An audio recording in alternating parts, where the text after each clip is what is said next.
नूर सुनो, नूर मेरी बात तो सुनो। मैं बहुत शर्मिंदा हूँ, कसम से बहुत शर्मिंदा हूँ। अब क्या कहूँ मैं?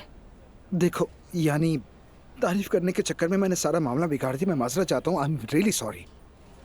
नहीं कोई बात नहीं, आपको तो पता ही नहीं था। परेशान मत हो। गलती तो मेरी है, तुम्हारी अम्मी को गुस्सा आ गया। क्या फर्क पड़ता है, हमेशा ही ऐसा होता है। क्या मैं तुम्हारे लिए कुछ कर सकता हूँ? मैं अकेले रहना चाहती हूँ।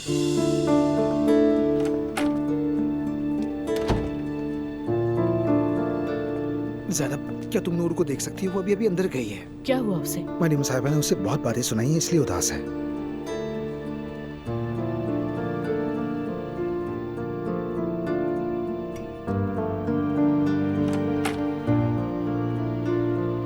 क्या हुआ तुम्हें?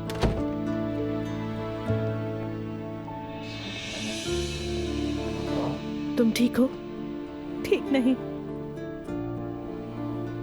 बात करना चाहोगी मुझसे? मेरी हिम्मत जवाब दे गई है। रोहान जेल से तो बाहर आ गया है, मगर वो पहले जैसा नहीं रहा। बिल्कुल बदला बदला सा लग रहा है। मेरे घर वाले तो उसको मुजरिम कहते हैं।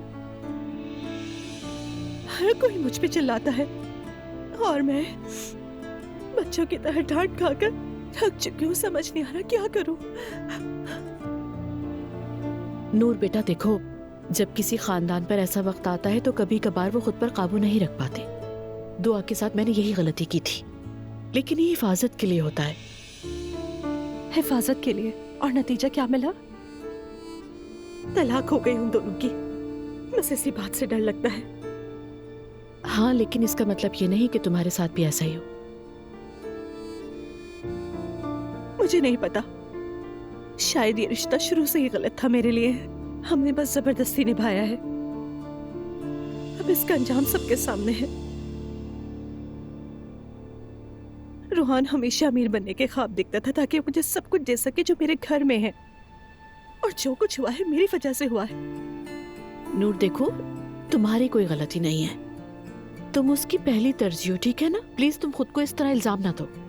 लेकिन उसने जो कुछ किया मेरे लिए किया ज़ैनब साहिबा।